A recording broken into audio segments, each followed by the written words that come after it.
गुरमीत जी, good morning. स्वागत है आपका कार्यक्रम में। और मार्केट में गुड मॉर्निंग वाली फीलिंग तो नहीं आ रही, प्रेशर में आज भी सर। और $92 के आसपास क्रूड बना हुआ है, निफ्टी 100 अंक नीचे। बैंक निफ्टी कोशिश कर रहा था सुबह पर टिक नहीं पा रहा। कल का सेशन देखा आपने, आज का सेशन देखा, और इतने अभी भी मनीष जी से वही चर्चा हो रही थी। क्या लग रहा है सर मार्केट को देखते हुए? एक आध महीने दिवाली तक काफ़ी पॉजिटिव थे बहुत सारे एक्सपर्ट्स, दिवाली तक हमें अच्छा लेवल देखने को मिल सकता है निफ्टी बैंक निफ्टी में। अब आपकी क्या राय बन रही है? फ्रेश व्यू क्या होगा आपका मार्केट पर? Good morning Shreya. I think आज मंथली एक्सपायरी भी है तो थोड़ा जल्दबाजी होगा कमेंट करना, बट मैं एग्री करता हूँ कि पिछले 8-10 दिनों में वापस से एक थोड़ा सा सेंटिमेंट बोलूंगा, बाकी तो कुछ फंडामेंटली तो चेंज नहीं हुआ है। सेंटिमेंट थोड़ा सा फिर चेंज हुआ है, और थोड़ा सा मुझे थोड़ा सा सरप्राइज लग रहा है लार्ज कैप स्पेस पे, क्योंकि अच्छे मैक्रो इंडिकेटर्स के बावजूद, अच्छी अर्निंग्स के बावजूद, आप देखिए कार सेल्स देखिए, ऑटो नंबर्स बहुत अच्छे हैं। मैंने अभी पावर और स्टील का और कमोडिटी का ऑफटेक देखा, तो इकोनॉमिक मोमेंटम अच्छा है। इनफैक्ट Q1 जीडीपी का जो आंकड़ा है वो पॉजिटिव साइड पे सरप्राइज भी कर सकता है, ऐसा मेरा मानना है। और बैंक क्रेडिट ग्रोथ 17-18% ग्रोथ पे है, तो थोड़ा सा मुझे लगता है कि थोड़ा सा डिसअपॉइंटिंग जरूर है। बट आई थिंक ये एफआईएस की पोजीशनिंग है, और सूनर और लेटर बाजार फंडामेंटल्स को रिकॉग्नाइज करेगा।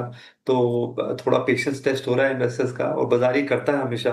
और इस बार थोड़ा पीरियड लंबा हो गया है, 2-2.5 साल का हो गया है, बट इवेंचुअली अच्छा रिवॉर्ड मिलेगा। और बाजार अच्छी स्टॉक पिकर्स को रिवॉर्ड कर रहा है, चाहे वो फाइनेंशियल्स हो, ऑटो हो, एनर्जी हो, डिफेंस हो, केमिकल हो, हर सेक्टर में विनर्स हैं।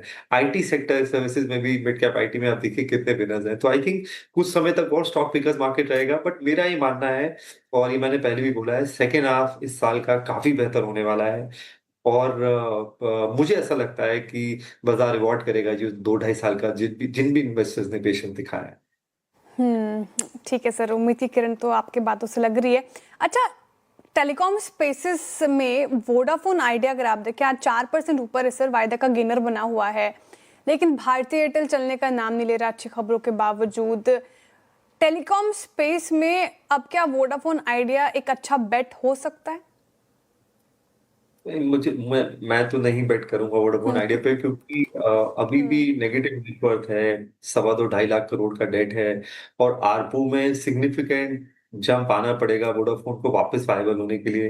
प्लस और कैपिटल इन्फ्यूजन चाहिए। टेलीकॉम बहुत ही कैपेक्स इंटेंसिव है। आज 5G है, अभी उसको 5G का उन्होंने रोल आउट शुरू किया है, और 6G के हम उस पे हैं, तो मुझे लगता है एक और कैपिटल इन्फ्यूजन चाहिए। हाँ, एज अ गोइंग एंटिटी रहेगी शायद। एक जो डर था कि वोडाफोन ये ड्यूपली हो जाएगा क्योंकि टेलीकॉम सेंसिटिव सेक्टर है, वो मुझे लगता है नहीं होगा, क्योंकि अब गवर्नमेंट का 48-49% स्टेक है। But share holder point of view से आई थिंक भारती बेटर बेट है। और जब जियो का आईपीओ आएगा, और जरूर मुझे लगता है इसी साल में आना चाहिए, तो एक री रेटिंग इवेंट हो सकता है, क्योंकि जियो का वैल्यूएशन 110-120 बिलियन डॉलर बाजार एक्सपेक्ट कर रहा है। भारतीय आपको 100-105 पे अवेलेबल है। अभी उन्होंने मिनिमम रिचार्ज भी बंद किया है, तो मुझे लगता है आरपू में आपको इस क्वार्टर और अगले क्वार्टर में थोड़ा और जंप देखने को मिलेगा। शायद अगले 2 क्वार्टर में 300 रुपए के आसपास दिखेगा। भारतीय एयरटेल अफ्रीका बिजनेस में मोनेटाइजेशन हो रहा है, वो भी बिजनेस काफी स्टेबल है।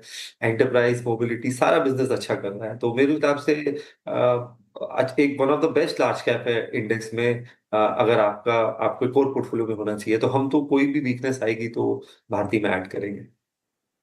ठीक है, टेलीकॉम स्पेस पर ये आपकी राय। अच्छा गुरमीत जी, कल एक खबर आई थी इंडियन होटल्स को लेकर, ये ओरिएंटल होटल्स को मर्ज कर रहे हैं अपने साथ। अब ये होटल स्पेस को लेकर क्या आपकी राय बन रही है? जिस तरीके से हमने उतार चढ़ाव काफी देखा है स्पेस में भी, स्टॉक्स में भी, और इस मर्जर को लेकर आपका क्या नजरिया है? तो हमारे पोर्टफोलियो में इंडियन होटल्स है, पुरानी होल्डिंग है, तो सिर्फ और अच्छा कंसोलिडेशन हुआ है। और मुझे लगता है ये प्रीमियम कंजम्पशन का बहुत अच्छा प्ले है। पुनीत जी के आने के बाद कैपिटल एलोकेशन बहुत टाइट हुआ है। आप ओन वर्सेस मैनेज कीज का अगर रेशियो देखेंगे, मॉडल थोड़ा एसेट लाइट हुआ है। और बहुत ज्यादा फोकस जो है रेनोवेशन और रीडेवलपमेंट पे भी है प्रॉपर्टीज की। तो मुझे लगता है कि प्योर कंजम्पशन प्ले है। हमें न्यू एज बिजनेसेस हालांकि इससे रिलेटेड नहीं है, ज्यादा बेटर प्ले लगते हैं कंजम्पशन के, चाहे वो क्विक कॉमर्स है, चाहे वो यूपीआई रिलेटेड प्लेस है जैसे पेटीएम है, चाहे B2B मार्केट प्लेस है, जीरो प्लेटफॉर्म डिस्काउंट वाली मीशो है। हमें ये प्लेस ज्यादा अच्छे लगते हैं। आप लेंसकार्ट देखिए, आईपीओ के बाद ने कितना अच्छा किया है, बहुत अच्छी यूनिट इकोनॉमिक्स है। तो मुझे ऐसा लगता है कि ये बहुत सारे न्यू एज बिजनेस में अगले 1-1.5 साल में आपको मैसिव चेंज दिखेगा प्रॉफिटेबिलिटी में। और यहाँ पे ग्रोथ है 30-40% की। तो हम कंजम्पशन को ऑटो और न्यू एज बिजनेस से प्ले करना पसंद करेंगे। इंडियन होटल्स है हमारे पोर्टफोलियो में, बट हम और एडिशन नहीं कर रहे। अच्छा गुरमीत, एक प्रश्न मैं पूछूंगा आपसे। गोल्ड को कुछ समय के लिए प्ले करने के लिए कोई खास स्टॉक जो कि आप लोगों ने मार्क किया हो, यस इसको कुछ समय के लिए पोर्टफोलियो में रखेंगे, इट्स टाइटन? हमने तो वीरू जी गोल्ड ETF ही ले लिया था $4,000 पे, जब गोल्ड आया था। मुझे best best way to play this uncertainty is gold. और आप देखिए, जो यूएस ट्रेजरी अब करने की कोशिश कर रहा है, आप आर्टिफिशियली बॉन्ड यील्ड्स को सप्रेस नहीं कर सकते। बॉन्ड मार्केट कंसर्न्ड है, यूएस के डेट को लेके कंसर्न्ड है, राइजिंग इन्फ्लेशन को लेके कंसर्न्ड है। तो कोर मुद्दा एड्रेस होना पड़ेगा, और जितना हम इसको सप्रेस करने की कोशिश करेंगे, बायबैक 2 बिलियन का 4 बिलियन कर देंगे, ऑपरेशन ट्विस्ट करेंगे, शॉर्ट टर्म पेपर बेचेंगे, लॉन्ग टर्म खरीदेंगे, गोल्ड और पॉजिटिव उसको रिएक्ट करेगा, क्योंकि गोल्ड इन चीजों को सेंस करता है। और मेरे हिसाब से आप कर सकते हैं। हाँ, गोल्ड बेस्ड एनबीएफसीज है हमारे पास पोर्टफोलियो में, वो एक प्ले हो सकता है। बट हम ज्वेलरी नेम्स नहीं है पोर्टफोलियो में। वो मुझे लगता है कि उस बिजनेस में वैल्यूएशन बहुत स्ट्रेच्ड हैं।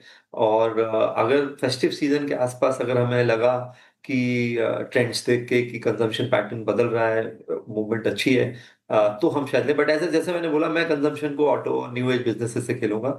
गोल्ड हम पोर्टफोलियोज में अपने एसेट एलोकेशन में क्लाइंट्स को 5 से 7% बोल रहे हैं रखने के लिए। ये हेज भी है, और मुझे लगता है एक अच्छा करेक्शन भी आया था पीछे, तो एक अच्छी अपॉर्चुनिटी भी है। और मैं ओवरऑल प्रेशियस मेटल्स के अलावा भी मुझे लगता है हम एक कमोडिटी सुपर साइकिल में है। तो आप ओवरऑल कमोडिटी प्लेस अगर आप देखेंगे, तो मुझे लगता है थोड़ा प्ले कमोडिटी का आपका होना चाहिए, चाहे वो कॉपर हो, एल्यूमिनियम हो, जो भी। क्योंकि जो एआई कैपेक्स है, ये अगले साल भी $800-900 बिलियन की बात हो रही है। तो ये मैसिव स्ट्रेन कर रहा है नेचुरल रिसोर्सेज पे, एनर्जी पे, मेटल्स पे। तो मुझे लगता है, और सप्लाई चेन डिस्टर्ब हो गई है, तो मुझे लगता है ओवरऑल कमोडिटी को लेके आपको थोड़ा कंस्ट्रक्टिव होना चाहिए। शुक्रिया गुरमीत, आप इस कार्यक्रम में शामिल हुए और सभी सेक्टर्स पे और सभी स्टॉक्स पे भी अपना राय रखी, गोल्ड पे राय रखी। आपने बहुत बहुत शुक्रिया।